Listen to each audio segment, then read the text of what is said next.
तैयार कर रहा हूँ, ठीक है। तो आज का हमारा पहला प्रश्न है। प्रश्न कह रहा है कि निम्नलिखित प्रश्न में सादृश्यता को पूर्ण कीजिए। यानी यहाँ पर जिस प्रकार 49 का संबंध 16 से उसी प्रकार 95 का संबंध किससे होगा ये हमें बताना है, ठीक है। तो ये हमारा एनालॉजी का प्रश्न है। तो हम सबसे पहले यहाँ पर ये पता करेंगे कि 49 से 16 कैसे लिखा है, उसी प्रकार हम यहाँ पर 95 से यहाँ पर बताएंगे, ठीक है। क्योंकि प्रश्नवाचक चिन्ह हमारा यहाँ पर इस तरफ है, तो यहाँ पर हम कोशिश करेंगे कि यहाँ पर 16 कैसे लिखा है, ठीक है। तो यहाँ पर सबसे पहले आप अपनी ओर से पता करिए कि 49 से 16 कैसे लिखा है। तो 16 हमारे पास यहाँ पर छोटी संख्या है और यहाँ पर हमें वर्ग भी दिखाई दे रहा है, ठीक है। जैसे अगर आप कहोगे यहाँ पर जो 49 लिखा है ये किसका वर्ग है, तो आप कहोगे हमारा 7 का वर्ग है। सेम तरीके से यहाँ पर क्या लिखा है, 16 लिखा और 16 किसका वर्ग है, ये हमारा 4 का वर्ग है। यानी यहाँ पर देखिए सबसे पहले 49 से अगर 16 की ओर जाते तो आपको पता है 7 का वर्ग 4 का वर्ग, मतलब यहाँ पर 7 में से 3 माइनस करके हमारा अगली संख्या का वर्ग बताया, ठीक है। तो उसी तरीके से अगर हम यहाँ पर भी रिलेशन देखते हैं तो पहली संख्या वर्ग होना चाहिए, लेकिन यहाँ पर ये जो 95 है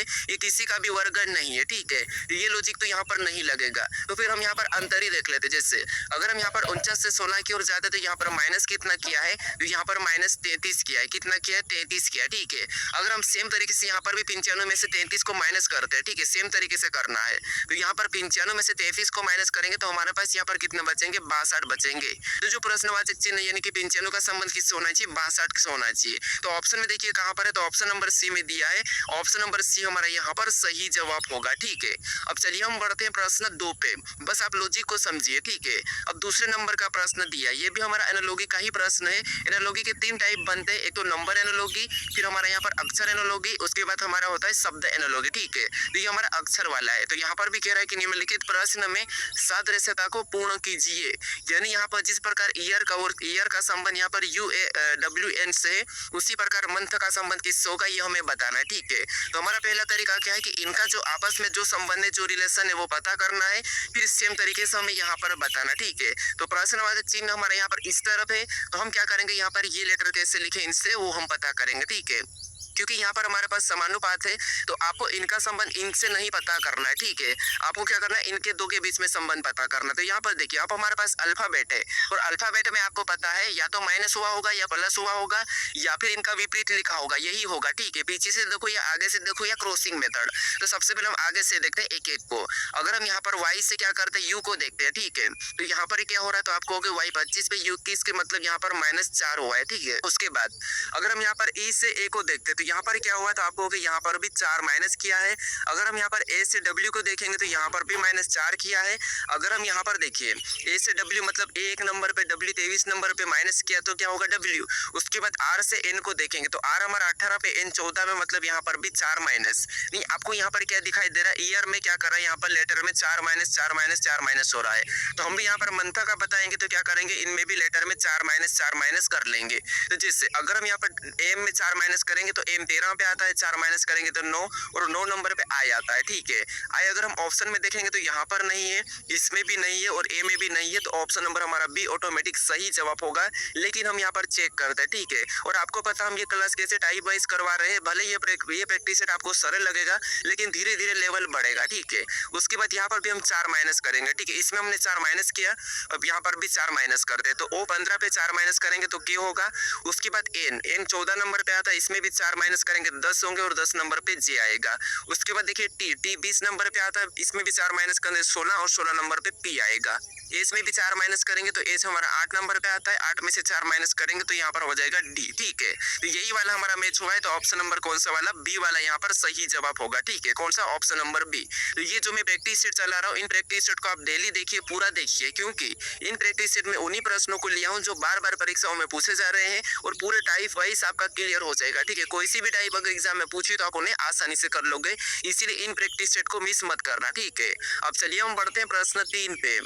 अब 3 नंबर का प्रश्न दिया है और प्रश्न करें कि निम्नलिखित प्रश्न में सादृश्यता को पूर्ण कीजिए। यानी मैं आपको बताया था सादृश्यता 3 प्रकार की होती है, अनालोगी 3 प्रकार की पूछी जाती है। इनमें से 2 प्रकार तो आपको 100% पूछा जाएगा, 2 प्रकार 100% पूछा ही जाएगा। या तो एक आपको शब्द या फिर एक आपको उधर से मिलेगी, या तो संख्या से मिलेगा या फिर लेटर से, लेकिन मिलेगा ही सही। आप कोई सी भी एग्जाम दो, ठीक है। तो यहाँ पर देखिए हम यहाँ पर पता करेंगे इन दोनों का जो आपस में संबंध है, वही संबंध हम यहाँ पर से इन दोनों में पता करेंगे, क्योंकि हमारे पास यहाँ पर समानुपात है, ठीक है, एनालॉजी में यही होता है। अब देखिए आपको मैं बताया था कि सबसे पहले कैसे संबंध करना, तो प्रश्नवाचक चिन्ह किस तरफ है ये देखना है, ठीक है। तो अभी देखिए प्रश्नवाचक चिन्ह हमारा यहाँ पर इस तरफ है, तो हम यहाँ पर ये पता करेंगे कि जैसे यहाँ पर क्या करेंगे, तमिलनाडु का संबंध यानी कि भरतनाट्यम का संबंध तमिलनाडु से कैसे है, ठीक है, सॉरी तमिलनाडु से भरतनाट्यम का संबंध कैसे है हम ये देखेंगे। फिर उसी तरीके से आंध्र प्रदेश से यहाँ पर हम बता देंगे, ठीक है। तो यहाँ पर हमें उल्टा देखना है। अब यहाँ पर जनरली मैं आपको प्रश्नवाचक चिन्ह इस तरफ देता था, लेकिन आपको देखिए सभी यहाँ पर क्लियर होना चाहिए, इसीलिए अब इसमें प्रश्नवाचक चिन्ह इस तरफ दिया हूँ, ठीक है। तो यहाँ पर देखिए जैसे सबसे पहले देखेंगे तो यहाँ पर ये तमिलनाडु दिया है। अब तमिलनाडु एक राज्य है, ठीक है, और ये भरतनाट्यम है। तो भरतनाट्यम क्या है, तो आपको होगी क्लासिकल डांस शास्त्रीय नृत्य कहाँ का है, तो ये हमारा तमिलनाडु का, ठीक है। प्राचीन शास्त्रीय नृत्य है, तो ये कहाँ का है, तमिलनाडु का है। तो यहाँ पर तमिलनाडु का जो शास्त्रीय नृत्य है उसका यहाँ पर दिया है, ठीक है। तो उसी तरीके से यहाँ पर हमारा एक राज्य आंध्र प्रदेश है, और आंध्र प्रदेश का शास्त्रीय नृत्य कौन सा है ये आपको पता होना चाहिए। आंध्र प्रदेश का एक ही है, ठीक है, वो कौन सा है, तो आपको होगा आंध्र प्रदेश का कुचिपुड़ी है। तो जो प्रश्नवाचक चिन्ह यहाँ पर क्या हो जाएगा, कुचिपुड़ी आ जाएगा। तो ऑप्शन में देखिए कुचिपुड़ी हमारा डी में दिया है, तो ऑप्शन नंबर डी हमारा यहाँ पर सही जवाब होगा, ठीक है। अगर आप बाकी मोहिनीअट्टम की बात करो तो ये हमारा केरल का है, सत्रिया की बात करो तो असम का है, कथक की बात करो तो आपको पता है कथक हमारा यूपी पर उत्तर भारत का है, ठीक है। तो ये भी आपको पता होना चाहिए। शास्त्रीय नृत्य से भी आपको एनालॉजी में प्रश्न बनता है, राजधानी से बनता है, राज्य से बनता है, ये मैं आपको बता चुका हूँ, और करेंसी से भी बनता है। तो मैं आपको हर टाइप के प्रश्न करवा दूंगा, ठीक है। अब चलिए हम बढ़ते प्रश्न 4 पे। अब 4 नंबर का प्रश्न दिया है। अब प्रश्न करें कि निम्नलिखित श्रृंखला में अगला पद ज्ञात कीजिए। अब हमारे पास यहाँ पर श्रृंखला चैप्टर से प्रश्न आया, ठीक है। यहाँ पर संख्याओं की एक श्रृंखला श्रेणी दी है, और इसी में हमारे पास यहाँ पर 2 प्रश्नवाचक चिन्ह दिया, तो यहाँ पर इन जगह पर कौन सी संख्या होगी ये हमें बताना है, ठीक है। तो श्रृंखला में देखिए हम जब श्रृंखला के प्रश्नों को सोल्व करते हैं तो सबसे पहले हम क्या करते हैं, संख्या को ध्यान से देखना है कि संख्या कैसे लिखी, क्या संख्या बड़ी लिखी है, छोटी लिखी है, या किसी का वर्ग लिखा, किसी का घन लिखा है, सम संख्या लिखी, विषम संख्या लिखी, इन चीजों को हम यहाँ पर देखते हैं, ठीक है। तो आपको यहाँ पर संख्या छोटी छोटी दिखाई दे रही, तो पहला तरीका तो हमें हमेशा वर्ग घन नहीं दिखाई दे तो अंतर करके देख लेना है, ठीक है। तो जिससे अगर हम यहाँ पर अंतर करते 2 से 3 मतलब यहाँ पर +1, उसके बाद अगर हम यहाँ पर 3 से 5 की ओर जाते तो यहाँ पर क्या हुआ +2, अगर हम 5 से यहाँ पर क्या करेंगे 7 की ओर जाएंगे तो यहाँ पर कितना हो रहा था आपको होगा यहाँ पर +3, कितना हुआ +2, सॉरी यहाँ पर भी +2 ही हुआ है, ठीक है। यहाँ पर भी कितना +2। अगर हम सेम तरीके से यही पैटर्न के हिसाब से यहाँ पर संख्या बताएंगे, लेकिन पैटर्न हमारे पास पहली संख्या +1 फिर 2 फिर 2, यानी यहाँ पर भी पैटर्न सही से नहीं है, ठीक है। या तो फिर सभी में 2 2 प्लस होना था, या फिर 1 2 1 2 ऐसा चलना था, तो यहाँ पर पैटर्न समझ नहीं आ रहा है। तो फिर हम यहाँ पर क्या कर सकते हैं, देखिए संख्या को अगर ध्यान से देखोगे तो आपको यहाँ पर दिखाई दे रहा है ये संख्या क्या है, तो आपको अभाज्य संख्या है। संख्या अभाज्य सबसे छोटी संख्या 2 है, और 2 से शुरू हुई, तो 2 के बाद अभाज्य संख्या कौन सी है, 3 है, और 3 के बाद कौन सी है, तो 5 है, तो 5 लिखा है, और 5 के बाद कौन सी है, तो 5 के बाद 7 है, तो यहाँ पर 7 भी लिखा है। तो अगली संख्या हम वही बताएंगे जो अभाज्य है। तो 7 के बाद आपको पता है अगली कौन सी होगी, तो बहुत से लोग कंफ्यूज होते हैं और 9 बताते हैं, लेकिन 9 अभाज्य संख्या नहीं है, ये 3 से डिवाइड हो जाती है, तो इसलिए 9 हमारी अभाज्य संख्या नहीं है, ठीक है। तो यहाँ पर अगली हमारी 11 होगी। अभाज्य संख्या वो संख्या होती है जो खुद से कटती है या फिर 1 से कटती है, खुद से कटती है या फिर 1 से कटती है, वो अभाज्य कहलाती है। तो 11 या तो 11 से कटेगी या 1 से कटेगी, तो इसीलिए यहाँ पर ये अभाज्य हमारे 7 के बाद 11 होगी, और 11 के बाद आपको पता है 13 होगी, ठीक है। तो हमने भी सेम तरीके से यहाँ पर बताया। तो 11 और 13 ऑप्शन में देखेंगे तो ऑप्शन नंबर हमें यहाँ पर ए में दिया है, तो ऑप्शन नंबर ए हमारा इस प्रश्न का सही जवाब हो जाएगा, ठीक है। अब चलिए हम बढ़ते हैं प्रश्न 5 पे। बस आप पैटर्न को देखते हुए चलिए, लॉजिक को समझते हुए चलिए।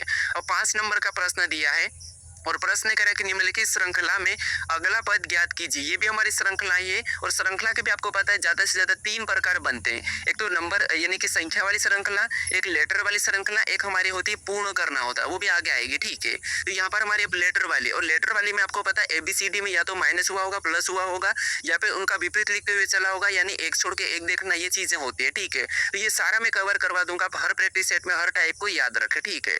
अब यहाँ पर हम एक एक को देखेंगे। तो जैसे अगर हम यहाँ पर देखिए डी से एफ को देखते हैं, तो डी से एफ को देखेंगे मतलब डी 4 नंबर पे, एफ 6 नंबर पे, तो इसमें प्लस क्या हुआ, तो आपको होगा +2 किया है, ठीक है। अगर हम यहाँ पर एफ से एच को देखेंगे तो यहाँ पर भी एफ से एच मतलब एफ 6 ये 8 मतलब यहाँ पर भी +2 किया है, ठीक है। फिर हम यहाँ पर एच से जे की ओर जाएंगे तो यहाँ पर भी ये एच हमारा 8 नंबर पे, जे 10 नंबर पे, तो इसमें भी 2 प्लस, ठीक है। तो उसी तरीके से हमें अगला लेटर बताना, तो यहाँ पर हम क्या करेंगे, पैटर्न के हिसाब से 2 प्लस करेंगे, क्योंकि सभी में 2 प्लस है, तो यहाँ पर भी हम 2 प्लस करेंगे। तो जे 10 नंबर पे 2 प्लस प्लस करेंगे तो 12 होगा और 12 नंबर पे एल आ गया, ठीक है। उसके बाद और देखिए, और दूसरे को देखेंगे, जैसे यहाँ पर एफ, अब हमने डी को देखा, अब यहाँ पर दूसरे लेटर को, यहाँ पर एफ से जे को देखेंगे तो एफ 6 नंबर पे आता है, जे हमारा 10 नंबर पे आता है, तो यहाँ पर क्या हो रहा है, तो आपको होगा 4 प्लस हुआ है।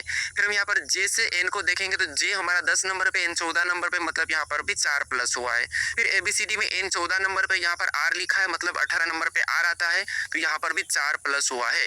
यानी आप कहोगे पैटर्न में 4 प्लस हो रहा है, तो इस वाले अगले लेटर को बताना, तो यहाँ पर भी हम क्या करेंगे, 4 प्लस कर लेंगे। तो 18 में 4 प्लस करेंगे तो 22, और 22 नंबर पे आपको पता है क्या आता है, वी आता है, ठीक है। तो अगला लेटर हमारा वी हो जाएगा।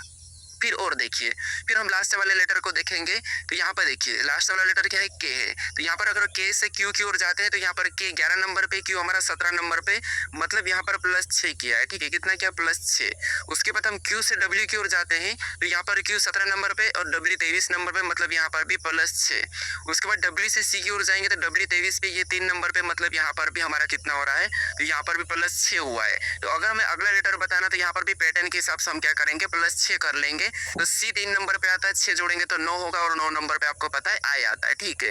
ये ऑप्शन में देखिए एल वी आई, तो वे एल वी आई हमें ऑप्शन नंबर सी में दिखाई दिया है, तो ऑप्शन नंबर सी हमारा इस प्रश्न का सही जवाब होगा, ठीक है। बस आप लॉजिक को समझते हुए कि प्रश्न को कैसे सोल्व करना, अगर आप डेली देखोगे तो आप आसानी से सोल्व करना सीख जाओगे और आपकी रीजनिंग आसान हो जाएगी। अगर आप पहली बार भी, अगर आपको रीजनिंग आती ही नहीं हो, मान लो आपको रीजनिंग आती ही नहीं, पहली बार भी पढ़ रहे हो, तो फिर भी आपको पता है कि मेरा बताने का जो तरीका है मैं बहुत आसान से बताता हूँ और लॉजिकली बताता हूँ कि आप इस हिसाब से बाकी प्रश्नों को भी सोल्व कर सको, ठीक है। अगर मैं आपको डायरेक्ट ही बता दूं तो क्या मतलब, ठीक है। अब चलिए हम बढ़ते हैं प्रश्न 6 पे। अब 6 नंबर का प्रश्न दिया है और प्रश्न करें कि निम्नलिखित श्रृंखला को पूर्ण करें। अब ये हमारी श्रृंखला आती है जिसमें खाली स्थान होता है, इसमें हमें पूर्ण करना होता है। अब ऐसी श्रृंखला को जब भी आपको मिले तो कैसे सोल्व करना है, सबसे पहले आपको क्या करना है, या तो लेटर को गिन लेना या फिर किस लेटर के बाद रिक्त स्थान है और वहां पर कौन सा लेटर है आपको ये देखना है। तो पहला तरीका हम गिन लेते हैं। मान लो यहाँ पर देखिए 1 2 3 4 5 6 7 8 9 10 11 12 13 14 15 16, आपको यहाँ पर रिक्त स्थान सहित गिनना है, ठीक है। तो टोटल कितने, 16। अब 16 को या तो हम 2-2 में भी कर सकते हैं या हम 4-4 में कर सकते हैं, क्योंकि ये पहाड़े में जिसके पहाड़े में आता है, हमें पेयर बनाना, ठीक है। लेकिन आपको पेयर बनाने में भी नहीं आ रहा, मान लो ऐसा, तो आपको सीधे सोल्व करना है, ठीक है। अगर माइनस प्लस होगा वहां पर थोड़ी सी दिक्कत आती, तो पेयर बनाना भी सीखना चाहिए, मैं दोनों तरीके बता दूंगा। अब यहाँ पर अगर हम देखेंगे तो बी के बाद रिक्त स्थान है, तो बी के बाद यहाँ पर कौन सा लेटर लिखा है, तो आपको सी लिखा है, तो वहां पर हम सी को भर लेते हैं, ठीक है। हमारे पेयर ऑटोमेटिक बन जाएंगे, तो ये हमने सी को भर लिया। उसके बाद देखिए ए के बाद रिक्त स्थान है और ए के बाद कौन सा लेटर लिखा है, तो यहाँ पर ए के बाद बी लिखा है, तो हम क्या करेंगे, यानी कि सी से पहले भी यहाँ पर देखिए सी से पहले भी बी लिखा है, तो यहाँ पर भी हम क्या करेंगे, सी से पहले बी भर देंगे, यानी यहाँ पर हम क्या करेंगे, बी भर लेते हैं, ठीक है। उसके बाद अब देखिए यहाँ पर पेयर देखिए ए ए बी सी, मतलब यहाँ से हमारी पेयर बन चुकी है, ए बी सी, मतलब ये 2 पेयर ऑटोमेटिक बन चुकी है।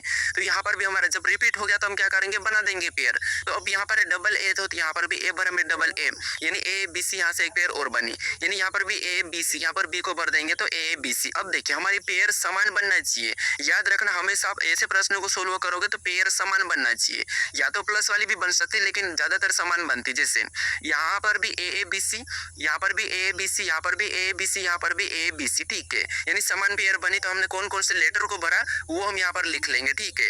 तो सबसे पहले हमने सी को भरा, फिर हमने बी को भरा, फिर हमने ए को भरा, फिर हमने लास्ट में बी को भरा, ठीक है। तो C B A B option में देखिए कहाँ पर है, तो सी बी ए बी, ठीक है। C B A B option number B में दिया है, तो ऑप्शन नंबर बी हमारा इस प्रश्न का सही जवाब होगा, ठीक है। आसान है, बस सोल्व करने के तरीके पता होना चाहिए। अब चलिए हम बढ़ते प्रश्न 7 पे। अब 7 नंबर का प्रश्न दिया है।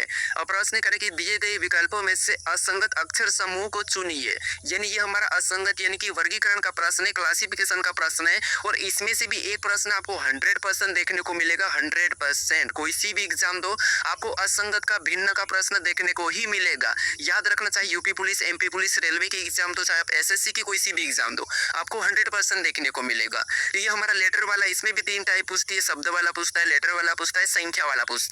तो आपको पता है, अगर आपने पहला प्रैक्टिस सेट देखा होगा तो वहां पर मैंने बताया था कि कैसे कैसे प्रश्न पूछते हैं, उसमें हम फिर लेवल चेंज करते रहते हैं, ठीक है। अगर आपको अच्छे लेवल मिलेंगे डेली के तो फिर आपकी रीजनिंग यूं ही आसान हो जाएगी, ठीक है। क्योंकि देखिए आप कितने भी प्रैक्टिस सेट लगाओ, लेकिन अगर समान तरीके से रोज पढ़ोगे तो कोई मतलब नहीं। हमेशा आपको अलग अलग टाइप मिलना चाहिए। जो परीक्षाओं में पूछ रही है, लगभग एक ही चैप्टर से लगभग 30 टाइप के प्रश्न बनते हैं। तो अगर आपने 30 टाइप को पढ़ा तब आप आसानी से 1-2 प्रश्नों को सोल्व कर पाओगे। लेकिन आप बार बार 5 ही टाइप को पढ़ रहे हैं तो फिर फिर कोई मतलब नहीं, आपकी एग्जाम नहीं निकलेगी। इसीलिए मैं यहाँ पर जो प्रैक्टिस सेट चलाता हूँ वो सब टाइप वाइज होते हैं। हर टाइप के प्रैक्टिस, हर प्रैक्टिस सेट में टाइप वाइज मिलना चाहिए ताकि आपकी रीजनिंग अच्छी हो जाए और हर टाइप का आपको देखने को मिले। ये तो आपको मैं 2-3 पर टाइप का हर बार करवाते रहूँ वैल्यू चेंज करके, तो कोई मतलब नहीं है। बस मुझे फायदा होगा, आपको कोई फायदा नहीं होगा। तो इसीलिए मैं क्या करता हूँ कि आपको पहले तो फायदा होना चाहिए, इसलिए मैं यहाँ पर टाइप वाइज लाता हूँ और हर प्रकार का।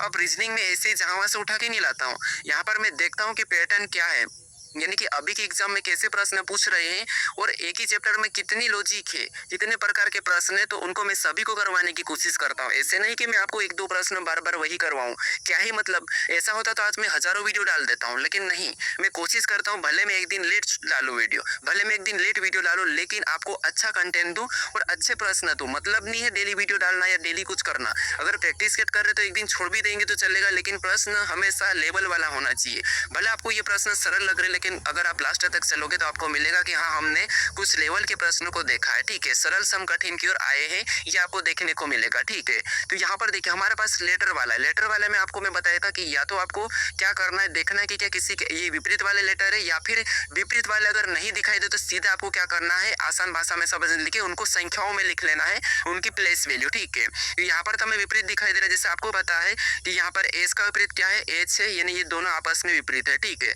उसी तरह से वाई और बी भी ये भी आपस में विपरीत है। क्यू और जी ये आपस में विपरीत नहीं है। ठीक है, ये आपस में विपरीत नहीं है। उसके बाद सी और एक्स भी आपस में ये विपरीत लेटर है। तो आपको यहाँ पर अलग क्या दिखाई दे रहा है, बाकी ये जो तीनों है ये विपरीत लेटर है, लेकिन यहाँ पर नहीं है, तो ये वाला हमारा असंगत है। तो ऑप्शन नंबर सी हमारा इस प्रश्न का सही जवाब होगा। अब विपरीत लेटर कैसे याद करना, तो देखिए ए से लगाकर आपको क्या करना है, जैसे ए बी सी, ए से आपको क्या करना है, यहाँ पर आपको लिखना है। ठीक है, ABCD कहाँ तक लिखना है, तो आपको AM तक लिखना है। ठीक है, उसके बाद अपनी कॉपी में लिखना है और उसके जस्ट नीचे से एन के बाद आपको इधर लिखते लिखते आना है, एन के बाद ऐसे लिखते लिखते आना है। जैसे यहाँ पर हमने वाई लिखा, उसके बाद हमने जेड लिखा, यहाँ तक आना है।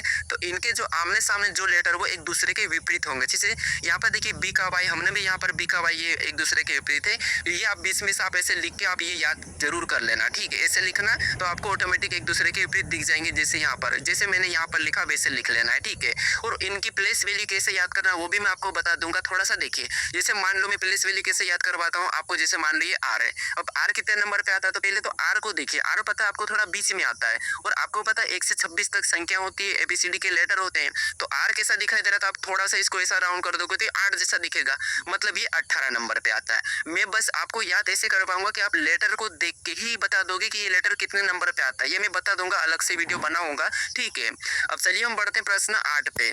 अब 8 नंबर का प्रश्न दिया है। अब प्रश्न करें कि निम्नलिखित विकल्पों में से असंगत संख्या का चयन करें। यहाँ पर अभी संख्या वाला है, इसमें हमें 4 विकल्प दिए, इनमें से 3 किसी न किसी प्रकार के समान है, एक अलग है, तो उसका हमें यहाँ पर चयन करना है। ठीक है, तो यहाँ पर देखिए सबसे पहले आपको पता है संख्या दी जाए तो आपको सम विषम देखना है, या फिर अभाज्य या वर्ग घन, ये चीजें देखना है। अगर संख्या बड़ी हो, 4-5 अंक की हो या 6 अंक की हो, तो उस कंडीशन में आपको संख्या को या तो आपस में जोड़ के देखना है या फिर उनका गुणा करके देखना है डिजिट में। ठीक है, तो अब देखिए यहाँ पर हम क्या करेंगे, सबसे पहले संख्या को ध्यान से देखते हैं। तो संख्या आपको यहाँ पर वर्ग दिखाई दे रहा है। जैसे यहाँ पर 25 किसका वर्ग है, तो आपको होगा ये 5 का वर्ग है। उसके बाद 36 किसका वर्ग है, तो ये हमारा 6 का वर्ग है। उसके बाद यहाँ पर 64 किसका वर्ग है, तो ये हमारा 8 का वर्ग है। और 49 किसका वर्ग है, तो ये हमारा 7 का वर्ग है। यानी सभी की सभी संख्या वर्ग है। तो अब हमें यहाँ पर कैसे बताना है कि इसमें से असंगत है, तो थोड़ा सा अब समझिए। 5 कौन सी संख्या है, तो अभाज्य भी और विषम भी है, दोनों ये सम संख्या, ये हमारे अभाज्य, इसमें भी एक अलग नहीं दिख रहा है। तो फिर देखिए अगर आप इस 64 को ध्यान से देखोगे तो 64 आपको पता है ये कौन सी संख्या है, तो 8 का वर्ग तो है, लेकिन ये 4 का घन भी है। क्या है, 4 का घन भी है, लेकिन बाकी संख्या सभी की सभी या तो इनकी वर्ग है